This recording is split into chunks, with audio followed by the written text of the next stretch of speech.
Attention, cette vidéo contient des spoilers pour le film Ant-Man et la guêpe Quantumania, Kang le Conquérant, méchant de la saga du multivers. Il est l'un des personnages les plus complexes de l'univers Marvel. Kang existe dans le présent, dans le passé et dans le futur, car il a une technologie qui lui permet de voyager dans le temps et de voyager dans différentes époques de l'histoire pour mieux le conquérir. Durant ses voyages et de l'évolution de sa vie, il a concocté plusieurs identités de lui-même et des versions de lui-même différentes qui représentent les différents stades de sa vie. Les identités de Kang le Conquérant varient via les événements qu'ils ont vécus, qu'il a traversés tout au long de son existence. Et il faut savoir que toutes ces versions alternatives sont donc les mêmes personnages, mais dans des époques différentes de sa vie, sauf quelques exceptions près. Asseyez-vous confortablement et dans cette vidéo, nous allons vous parler des d'autres identités et versions de Kang le Conquérant dans les comics Marvel et dans les MCU. Si tu aimes l'univers Marvel, abonne-toi pour être au rendez-vous de mes nouvelles vidéos Marvel.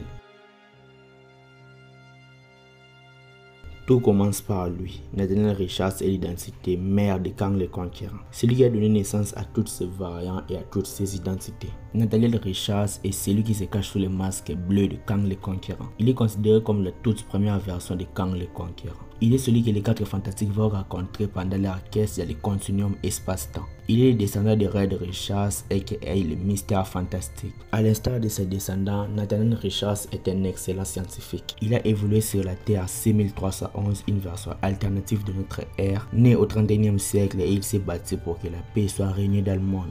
Durant ces temps, il découvrit le multivers et les moyens de le traverser, chose qui va changer sa vie à jamais. Au départ, Nathaniel Richards n'est pas foncièrement une mauvaise personne, mais lors de ses voyages temporels dans le multivers pour sauver sa réalité, il va créer toutes ces versions alternatives de lui-même qu'on connaît aujourd'hui sous les identités de Kang le Conquérant ainsi que ses nombreuses versions.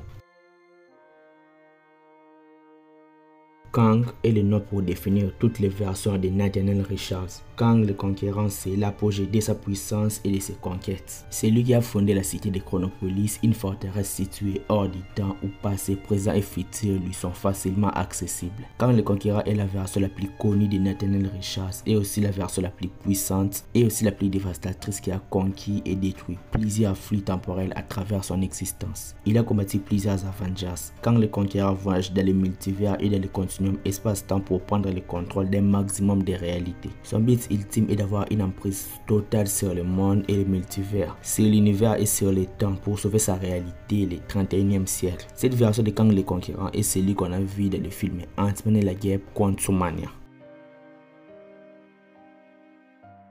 Ramatut est lui aussi une des versions les plus célèbres de Kang le Conquérant. Bloqué au 40e siècle, Kang le Conquérant utilise une machine à remonter le temps inventée par Dr. Fatalis pour voyager jusqu'à l'Égypte antique. À cette époque située en 2090 avant Jésus-Christ, il prend le pseudonyme de Ramatut et devient alors le leader de ce territoire. Durant son passage en Égypte, Ramatut va alors rencontrer Anne-Sabanur, destiné à devenir le mythe le plus puissant de l'histoire, nommé Apocalypse. Ramatut le prend sous son aile pour en faire son disciple. La chute de Ramatut fait alors partie des histoires les plus emblématiques autour de Kang le Conquérant. En effet, il y a eu au moins l'union de plusieurs super-héros comme les 4 fantastiques, Doctor Strange, l'idée de la ligne Khonshu et Moon Knight. Ensemble, ils ont pu faire face à Kang le Conquérant et le faire fuir de l'Égypte antique.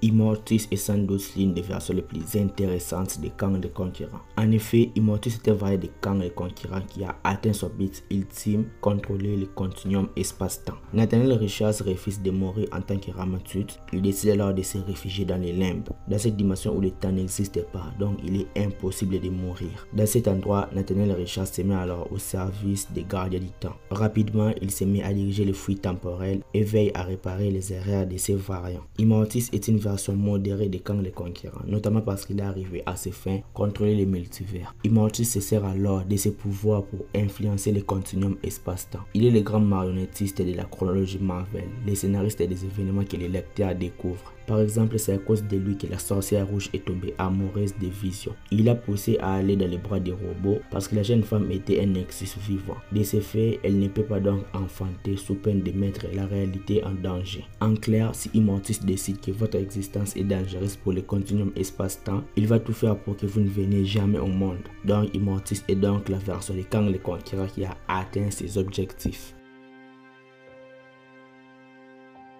Si dans les comics Marvel c'est Immortus qui veille sur le continuum espace-temps, et bien dans les MCU c'est Seluki Demer qui a cette mission. En effet, dans le dernier épisode de la saison 1 de la série Loki, Loki et Sylvie font la rencontre de Seluki Demer qui réside à la fin des temps car après lui il n'y a rien. Sa mission est de protéger avec l'aide de la TVA le continuum espace-temps contre ses versions alternatives, tout comme Immortus dans les comics. Mais lorsqu'il se fait assassiner par Sylvie, Seluki Demer n'a alors plus aucune prise sur ces variants maléfiques, qui vont alors s'apprêter à prendre le contrôle de notre réalité dans la saga du multivers. Scarlet Centurion apparaît peu de temps après la chute de Ramatut. Dans cette histoire, Nathaniel Richards ne se réfugie pas dans les limbes. Après avoir été chassé de l'Égypte ancienne, il se garde dans le flux temporel. Il rencontre alors une version de Fatalis qui lui apporte son soutien. Nathaniel Richards décide alors d'assumer une nouvelle identité, celle de Scarlet Centurion. Considéré comme première véritable version alternative de Nathaniel Richards, Scarlet Centurion se sert des connaissances de Fatalis pour créer une armure high-tech extrêmement puissante. On lui doit également la création d'une nouvelle réalité alternative, la Terre 689, qu'il va évidemment dominer peu de temps après. Par la suite, c'est Marcus Kang, le fils de Kang, qui va devenir le Scarlet Centurion. Cette version de Kang le Conquérant a émergé peu de temps après la chute de Scarlet Centurion. Également définie par un simple style futuriste, cette version est célèbre pour être le premier Kang à tomber amoureux de Ravonna Renslayer incarné par Gugu Mbatha-Raw dans la série Loki. Ravonna est capturé dans le MCU par Seluki Demer et devient un agent important de la TVA. Mais dans les comics, Ravonna est la fille du roi Karelius, un dirigeant de la Terre du 40e siècle. Le royaume de Karelius était donc les dernières terres que Kang restait à conquérir. Alors que Kang Prime épargne la famille de Karelius par amour pour Ravonna Renslayer refuse catégoriquement les avancées de Kang Prime. Après la mort de Ravonna Renslayer, Kang Prime se rend dans les limbes pour tenter de la ramener à la vie. Il faut savoir que c'est le Kang Prime qui dirige le conseil de Kang dans les comics Marvel. L'arc de Ravonna Renslayer a créé plusieurs problèmes dans le flux temporel. Une version de Kang parvient alors à sauver Ravonna Renslayer qui devait alors sa princesse dans les limbes, tandis qu'une autre version a échoué. Cette version se retrouve alors coincée dans notre époque. Il prend l'identité de Mr. Griffon et refuse d'attendre plusieurs siècles avant de redevenir Kang le Conquérant. Alors qu'il décide d'acheter la tour Stark et de prendre possession de la ville de New York, il se fait battre par les Avengers et Thor parvient à le renvoyer dans sa réalité. C'est une version très intéressante de Kang le Conquérant. Victor Timely est un variant de Kang le Conquérant qui s'est établi au XXe siècle. Il remonte jusqu'en 1901 dans Wisconsin pour créer toute une petite ville appelée Timely. Et il prend l'identité de Victor Timely et devient maire de sa propre ville. Son but est de se servir discrètement de sa technologie et de ses connaissances pour prendre contrôle du 21e siècle par des biais politiques et intellectuels. Il se lance dans l'industrie et influence le monde par ses créations et ses inventions. Pendant plusieurs générations, il changea d'identité pour devenir Victor Timely Jr., Victor Timely 3e, 4e et etc. Il fonde notamment les Timely Industries et apportera des inventions radicales pour l'univers Marvel comme la première torche humaine, les bras cybernétiques des Misty Knights ou encore les cyborgs Deathstroke. Victor Timely jouera un rôle très important dans la saison 2 de la série Loki puisque c'est le personnage qu'on découvre dans la deuxième scène post-générique des films Ant-Man et la guerre Quantumania.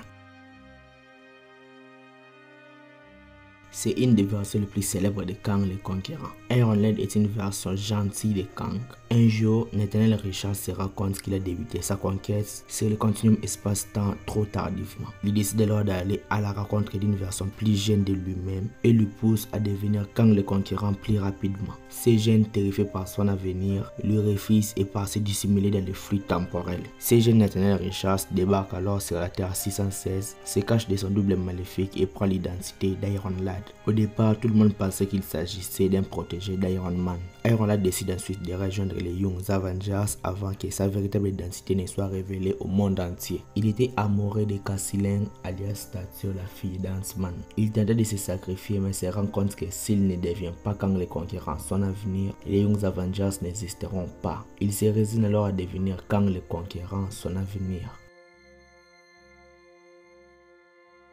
Lorsque Iron Lad décide alors d'embrasser son destin, il prend alors l'identité de Kid Immortus. Après le décès des statues Castellan, Iron Lad devient alors une nouvelle version de Kang le Conquérant. Persuadé qu'il fera mieux que ses variants, il prend l'identité de Kid Immortus en référence de la réussite d'Immortus. Évidemment, il finit par être rattrapé par un fighter qu'il redoutait. La nature violente de Kang le Conquérant finit par prendre le dessus sur Kid Immortus. C'est la version la plus récente de Kang. Dans la guerre de l'infini, Gamora a réuni tous les pierres d'Infinity pour replier l'univers sur lui-même. C'est une décision qui finit par entraîner la fusion de nombreux personnages. Des héros ou des vilains fusionnent alors pour devenir qu'un seul personnage. Ce qui s'est produit entre Kang le Conquérant et Kamala Khan alias Miss Marvel, qui fusionnent pour devenir alors Kamala Kang.